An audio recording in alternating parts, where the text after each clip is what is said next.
The Social Studies, lesson number 5, Impact of British Rule on India. Economic impact, social impact and cultural impact. 1757 to 1857. So இது நம்ம subscriber ஒரு student கேட்டிருக்காங்க, அவங்களுக்காக இந்த chapter இப்போ நான் அப்லோட் பண்ணுறேன்.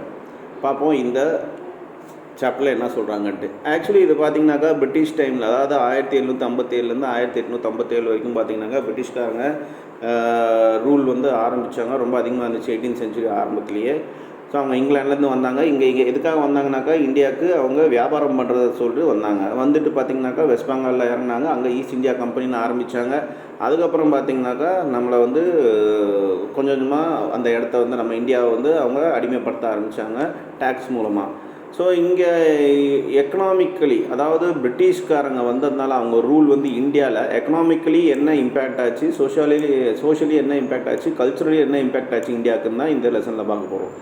இதில் பார்த்திங்கன்னா 18th century ஆரம்பத்தில் நிறைய உலகத்தில் நிறைய பேர் ட்ராவல் பண்ண ஆரம்பித்தாங்க. அந்த டைமில் தான் இண்டஸ்ட்ரியல் ரெவல்யூஷன் இங்கிலாண்டில் ஆரம்பிச்சது. அதாவது இண்டஸ்ட்ரியல் ரெவல்யூஷன்னாக்கா நிறைய இண்டஸ்ட்ரீஸ் எல்லாம் உருவாக ஆரம்பிச்சு, அதுவும் இங்கிலாண்டில்.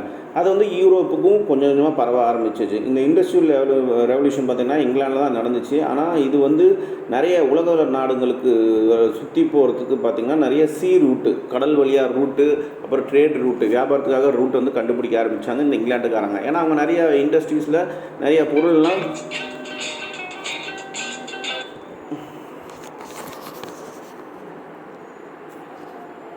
ஸோ அந்த டைமில் இண்டஸ்ட்ரி அவங்க செஞ்சுருக்க ப்ராடக்ட்ஸ் எல்லாத்தையும் விற்கிறதுக்கு, உலக லெவலில் விற்கிறதுக்கு, உலகத்தில் எல்லாம் எந்தெந்த ஊர் இருக்குதுன்னு சொல்லிட்டு ட்ராவல் பண்ண ஆரம்பித்தாங்க. ட்ரேட் ரூட்டுமாங்க அதை. அதெல்லாம் பார்த்திங்கனாக்கா ஒரு போர்ச்சுகீஸ் டச்சுக்காரர் டச்சு நாட்டுக்காரர் தட் இஸ் ஃப்ரெஞ்சில் இருந்து இந்தியாவுக்கு வந்தார். அவர் பேர் பார்த்திங்கனாக்கா வாஸ்கோ ட காமா. அவர் ஒரு ரூட்டு கண்டுபிடிச்சார், சி வழியாக ஒரு ரூட்டு கண்டுபிடிச்சார். அவர் பேர் தான் வாஸ்கோ ட காமா 1498. அதுக்கப்புறம் அந்த ரூட்டை வச்சு இங்கிலீஷ்காரங்க, ஃப்ரெஞ்சுக்காரங்க, போர்ச்சுகீஸ்காரங்க, டச்சுக்காரங்க பார்த்திங்கன்னா வரிசையாக ஒவ்வொன்றா இந்தியாவுக்கு ட்ரேடுக்காக வந்தாங்க. ட்ரேடுன்னு சொல்லிட்டு இந்தியாவே வீன் பண்ணிட்டாங்க, அதாவது ஆட்சி பண்ண ஆரம்பிச்சிட்டாங்க. இது பார்த்திங்கனாக்கா நிறைய இந்த கிறிஸ்டியானிட்டி எல்லாத்தையும், இவங்க எல்லாமே பார்த்திங்கன்னா கிறிஸ்டின் கண்ட்ரிஸ், இவங்க இந்தியாவுக்கு வர கிறிஸ்டியானிட்டியும் இந்தியாவில் பெரிய லெவலில் பரவ ஆரம்பிச்சிச்சு.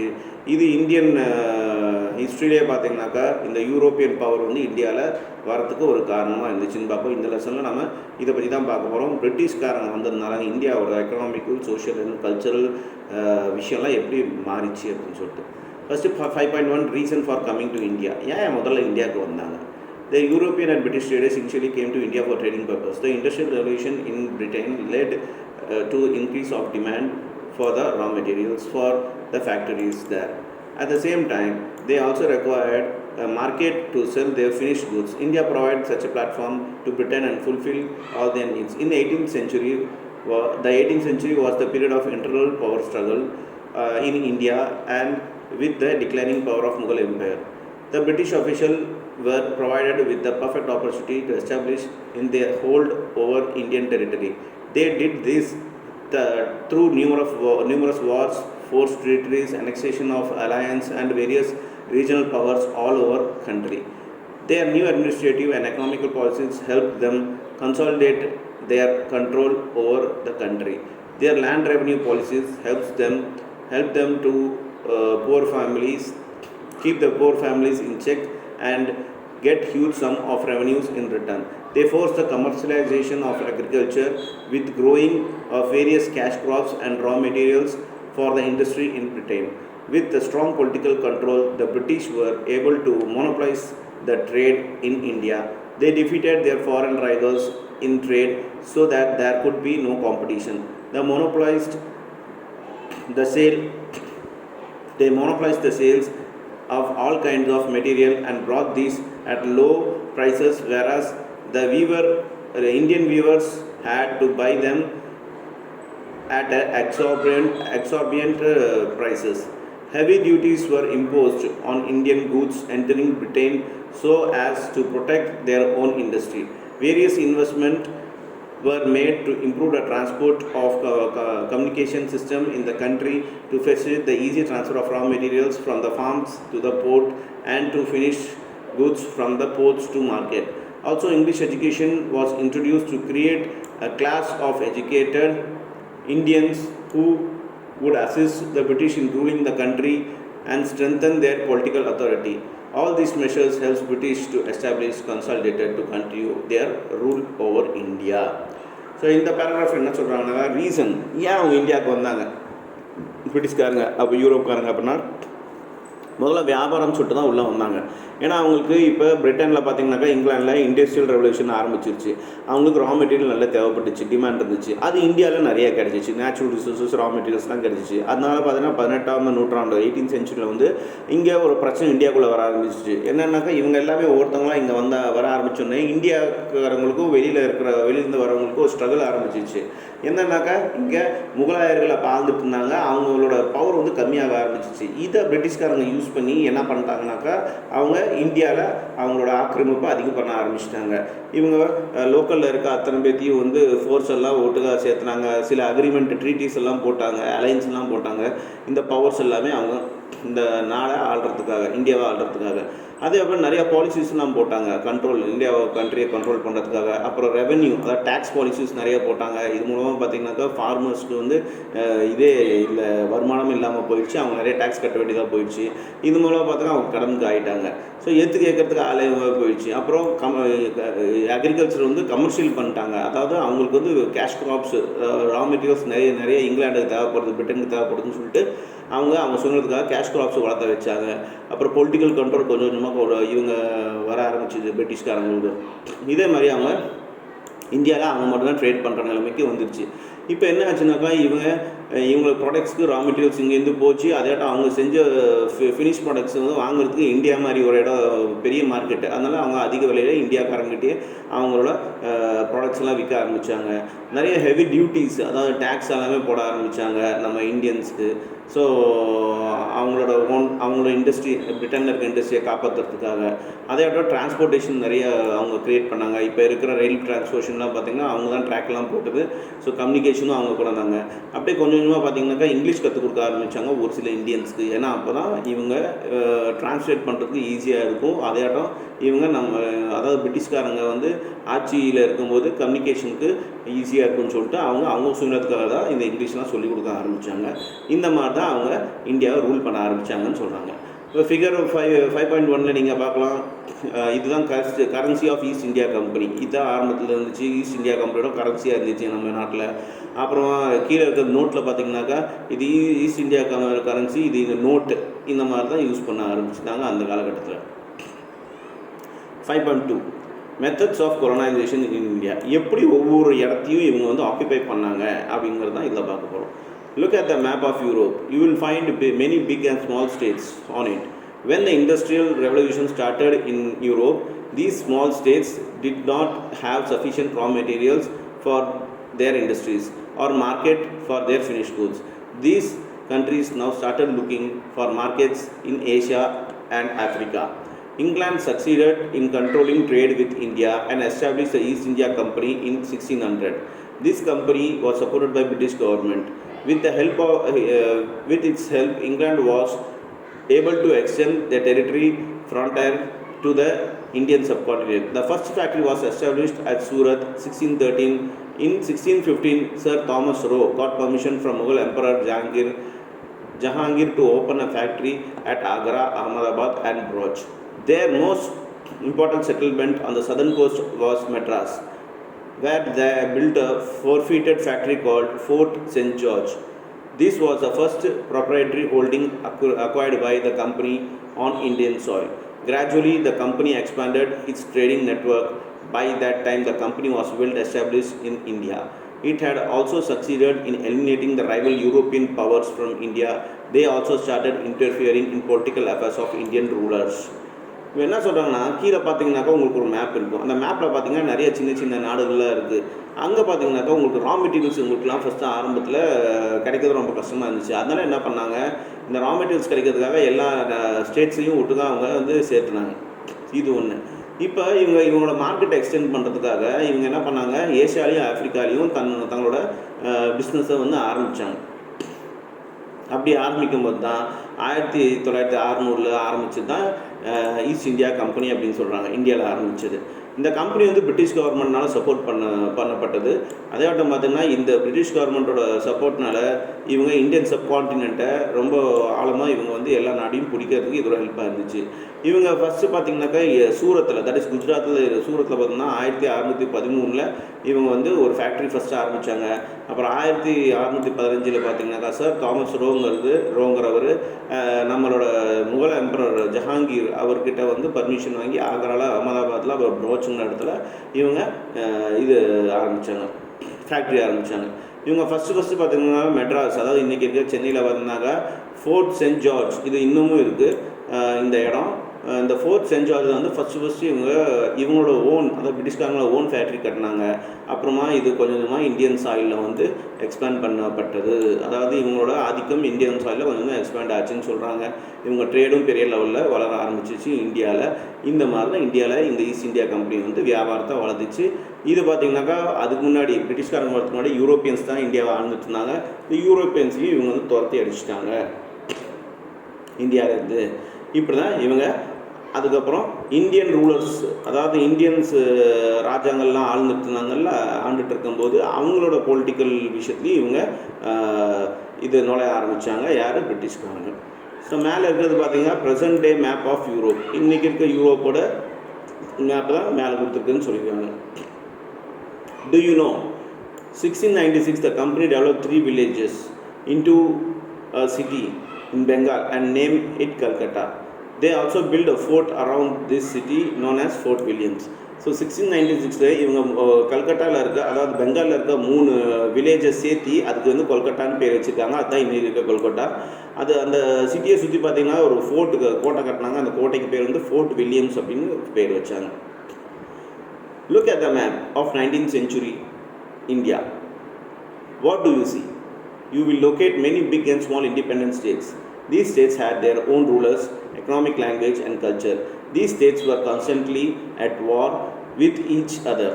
It was not surprisingly that they fell an easy prey to European powers, especially British. It was the battles of Plassey 1757 and Buxar 1764 which provided the ground for British success in India. Through these battles, a long era of British political control over India began. The Battle of Plassey was won by England in Bengal. The British made Mir Jafar the new Nawab of Bengal, in return for which they received an enormous sum of money as well as a territory of 24 pargans from the Nawab. But Mir Jafar was not able to make further payments to them. As the result, they replaced Mir Qasim, who proved to be a strong ruler. Mir Qasim was not ready to meet their demands for more money or control.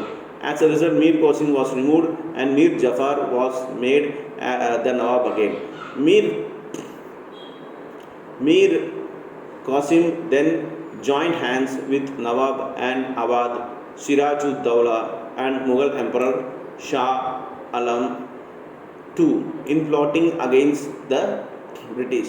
The battle took place at the place called Buxar on 22nd October 1764. Their defeat proved to be decisive. Though the British successfully gained control over Bengal, the imposition of British rule throughout India was not an easy task. The number of regional powers opposed them and tried to resist their efforts and territorial expansion of British. Let us read about the various wars waged by the British against the Indian states. சரி, இந்த பேராகிராஃபில் என்ன சொன்னோன்னா, கீழே இப்போ கொடுத்துருக்க இது இப்போ picture மேப்பை பார்த்தீங்கன்னாக்கா உங்களுக்கு தெரியும். அங்கே மஞ்சள் அப்புறம் சிவப்பு ரெட்டுன்னு போட்டிருக்கு. மஞ்சள் கலரில் இருக்கிறது டெரிட்டரிஸ் அண்டர் இந்தியன் ரூலர்ஸ், நம்ம இந்தியன் ராஜாக்கள் ஆண்டுட்டு இருந்த இடம் அதெல்லாமே. அது ஆரஞ்சுங்கிறது டெரிட்டரி அண்டர் பிரிட்டிஷ். இதெல்லாமே வந்து பிரிட்டிஷ்காரங்க கொஞ்சம் கொஞ்சமாக அப்படியே ஆள ஆரம்பித்தாங்க நம்ம இந்தியாவை. ரெட்டுங்கிறது டெரிட்டரிஸ் அண்டர் யூரோப்பு வந்து யூரோப்காரங்க வந்து இந்த இடத்த வந்து ஆண்டுட்டு இருந்தாங்க. ஸோ இந்த மாதிரி தான் நிலைமை அன்றைக்கி இருந்துச்சு 19th centuryயில்.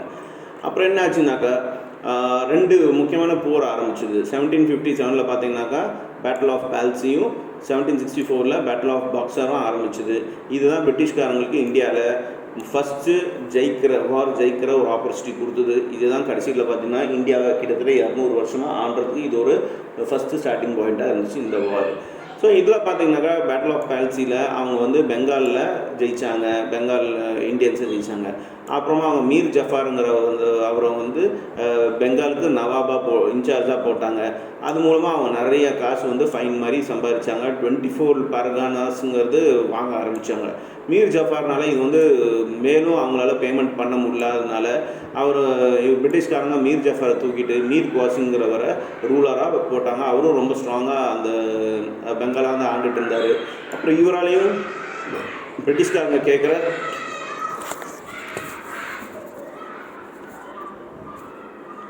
பணத்தெல்லாம் கொடுக்க முடியல. அதையோட பிரிட்டிஷ்காரங்க கண்ட்ரோல் பண்ணுற விஷயத்தில் கண்ட்ரோல் பண்ண முடியல. அதனால இவங்க மறுபடியும் அந்த மீர் குவாசிமை எடுத்துகிட்டு மீர் ஜஃபாரை மறுபடியும் அப்பாயின்ட் பண்ணிட்டாங்க.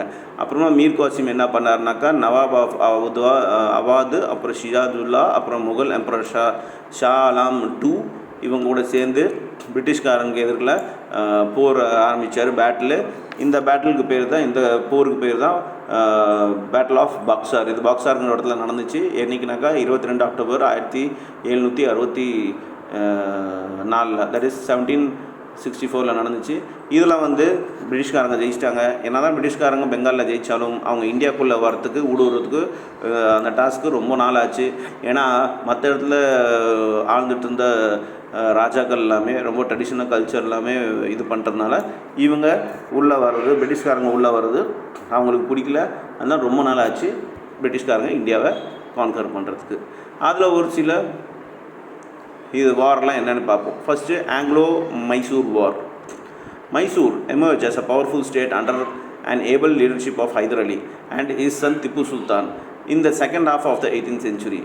4 wars took place between Mysore and British. Finally, the 4th Anglo-Mysore War, 1799, ended in the heroic defeat of death of Tipu Sultan.